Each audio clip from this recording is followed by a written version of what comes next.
out here in the second inning, as it is 5-3 in favor of the Bruins rather.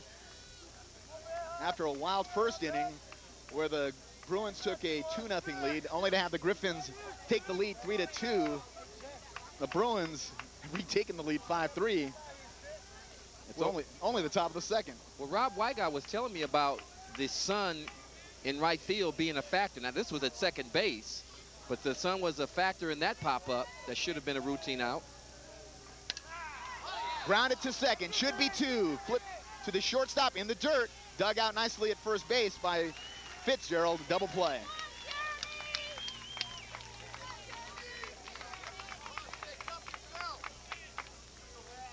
(6-4-3) if you're scoring on the double play. That is quickly two down. 4-6-3. It went to the second base. Oh, that's right. baseman. I'm sorry. 4-6-3. You got me. That's not hard. Dang, 11 years. Hess takes the first pitch. Just misses for a ball. The pitch, a ball.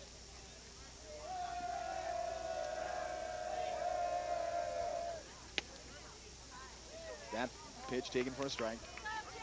What a game this has been already. And I'm sure the fireworks are not over yet. Oh, Hess. Now Hess knows how the batters feel when he throws that nasty curveball at them. Yeah, he was all out in front of that one, and it really fooled him.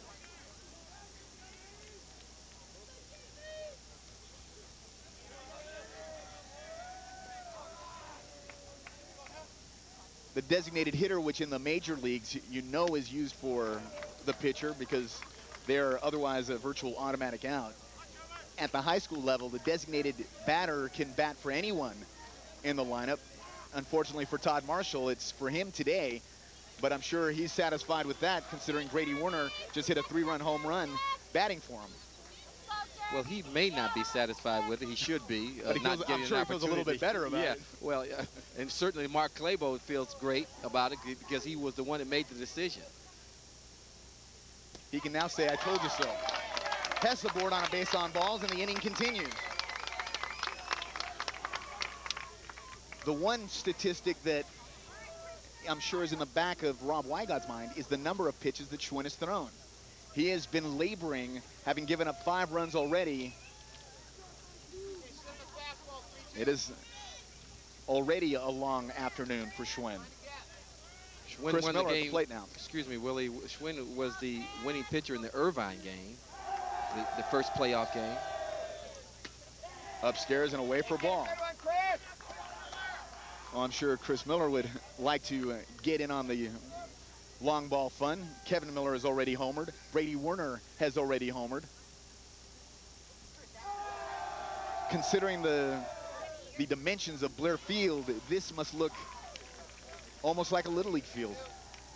It is not in its dimensions, but at Blair it looks even further, and the wall is even higher.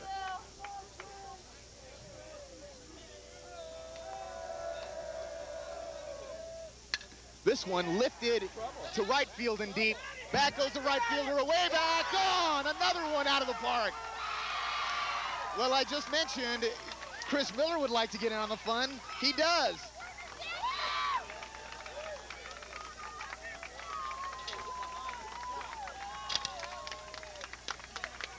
It is now 7-3 Wilson in the top of the second.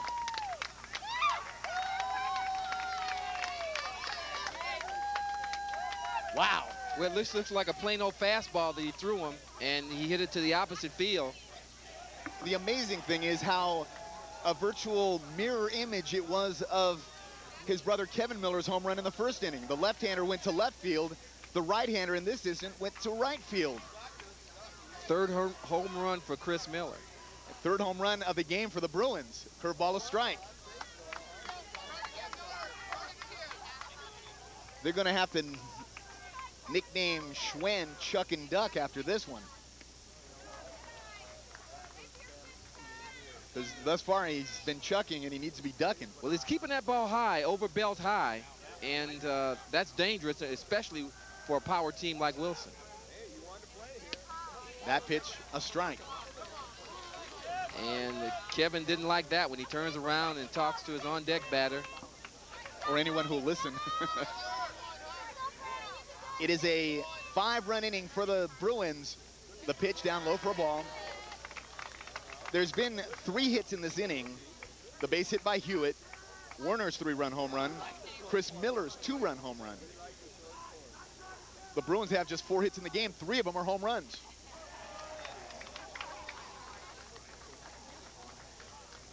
I guess that's economizing. You can't get much more economically than that. Grounded to the first baseman who fields. Schwinn a little late in covering, but he gets over in time as the putout ends the inning. In the second inning for Wilson High School.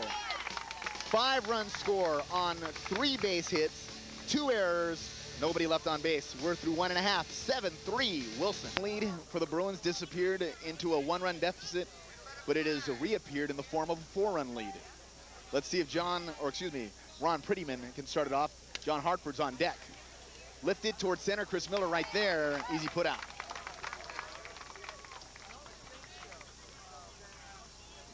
Quite honestly, we have not seen Hess pitch this poorly. I think Los Alamitos had their chance and may have squandered it. Actually, they took advantage of it pretty well. It's just not going to hold up. Well, now that he has a 4-run cushion, he can be pretty tough.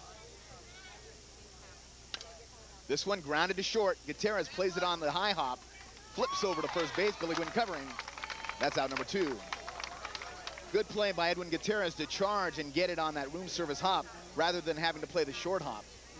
That'll bring up the top of the order, right fielder Greg Castillo. Boy, things have changed since the last time Greg Castillo stepped to the plate. Back in the first inning, it was a 2-run deficit. Castillo got the rally started by walking. Now he bats with 2 outs, down by 4. Pitch and strike. Greg's a football player also. He's a cornerback on the Griffins football team.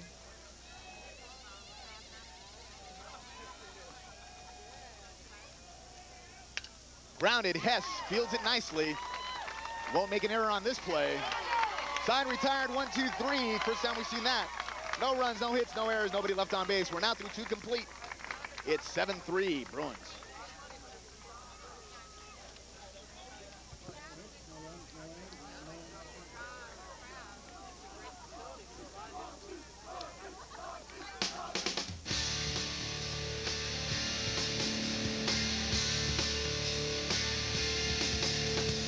To him.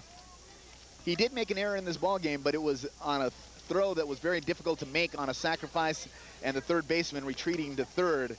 That's more of the textbook type of play that Jeremy Hess has to deal with, and he fielded it nicely.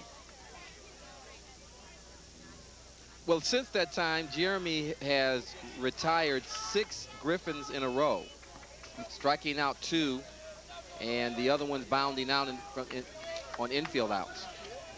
Jeremy Hess, outstanding once again on the mound, as is our Ed Dot Sports crew covering it, as they have done week after week. The improvements, as we've seen on the baseball field, we've also seen through the lens. Pitch misses. Joey Pace steps to the plate. He's 0 for 1, is the only Bruin that did not bat in that 5-run second inning. Boy, talk about being left out of the party. Pitch and strike. Now down to the count 1 and 2.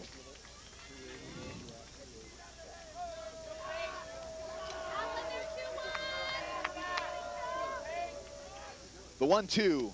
Swing and a miss. Down goes Pace. He's 0 for 2. Nice breaking ball by Gwynn. Schwinn.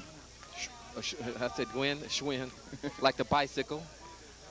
And Gwynn is at the plate to face Well, maybe Schwinn. that's what it was. I was confused. I won't touch it.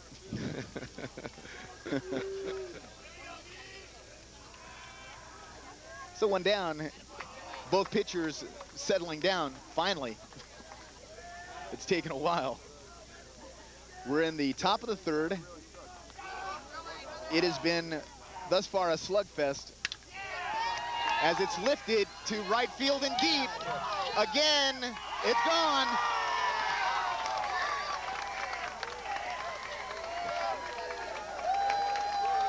Hit number 5, home run number 4 for the Bruins.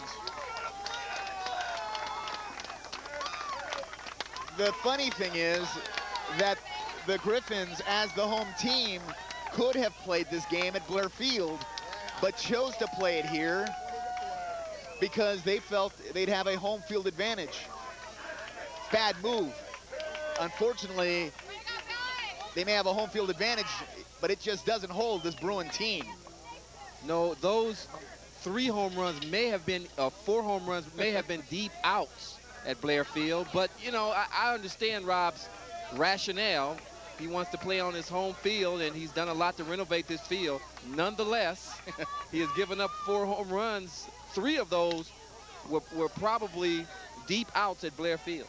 Well, you know, the funny thing is, as the pitch is fouled away down the line, coaches make decisions, and it's up to their players to make them look good or make them look bad. Not them, but the decisions that they've made. Brady Werner is making Mark Clabo look like a genius, a professor, as he inserts Werner into the lineup as a designated hitter, and all Werner's done is homer for 3 runs in his first at bat. Rob Wygant, on the other hand, chooses to play this game here, and now his team is down. As you mentioned, balls that might otherwise have been routine fly ball outs have cost his ball club. This one lifted to left, fairly deep, but drawing a beat is Jared Ball, and that's an out. That is only the 2nd fly ball not to leave the yard. There's been a fly ball to right that was an out, and a fly ball to left that's an out. The other 4 fly balls in the outfield have left the yard. And here comes Brady Werner, who is one of the guys that hit one of the home runs. He's 1 for 1 with 3 RBIs. The pitch, a strike. Good curve. Well, I don't think he wants to throw that fastball that was deposited deep to center the last time. That pitch, a strike as well. Come on, Brady, you got a battle now.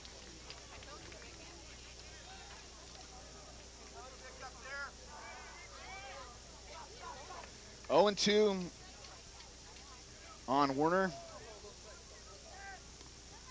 Swing and a miss. The ball dropped at home. The out will have to be recorded at first, and is. The side is retired, but in the inning, 1 run scores on 1 hit, the home run by Billy Gwynn, and it is now 8-3 in favor of the Bruins.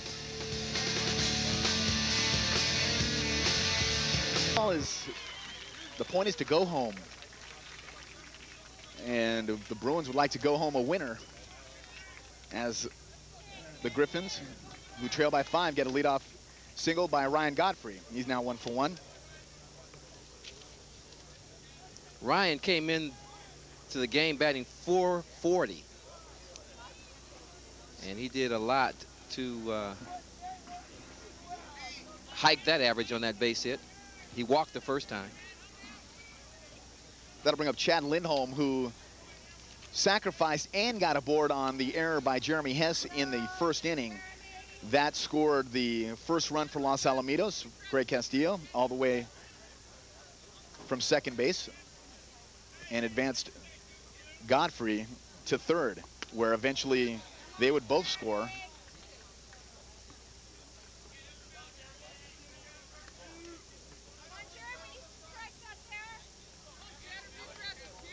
They would actually score on the error after the base hit by Fitzgerald. Lindholm is headed to Loyola Marymount. One hopper fielded by Marshall. Nicely, bare hand by Gutierrez. The scoop at first. That is highlight material.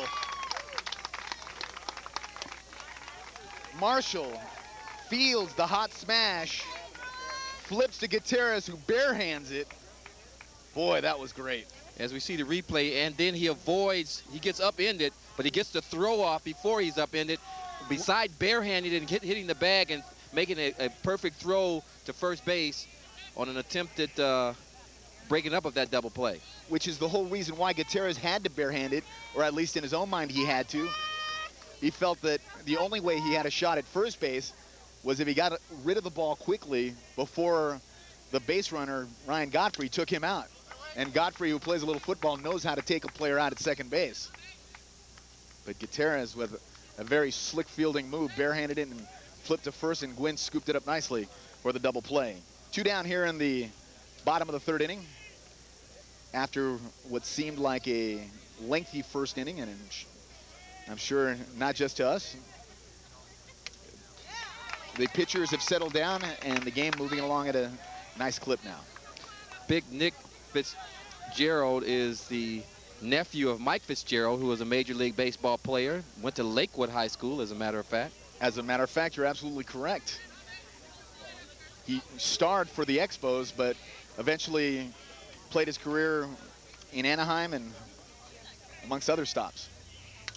Lifted, fouling out of play. Hess came with the heat that time on that 1-1 pitch. Jeremy's going to be pretty tough with a 5.5 run lead, excuse me.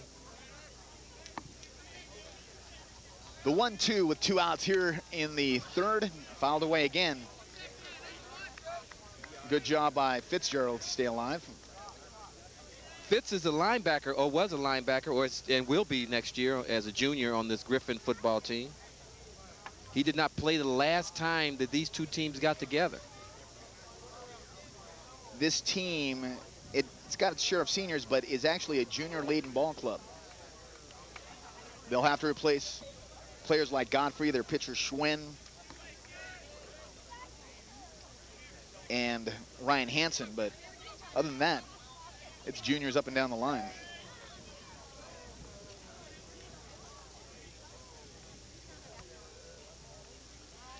We're in the bottom of the 3rd inning. It is 8-3 Bruins for about, 6 minutes this afternoon. Bruin fans wondered if the Griffins might have their number, but that's about all it took for the Bruin offense to explode in the 2nd for 5 runs and take a commanding, at the time, 7-3 lead. They have added another run to make it 8-3. Fitzgerald gets a hit.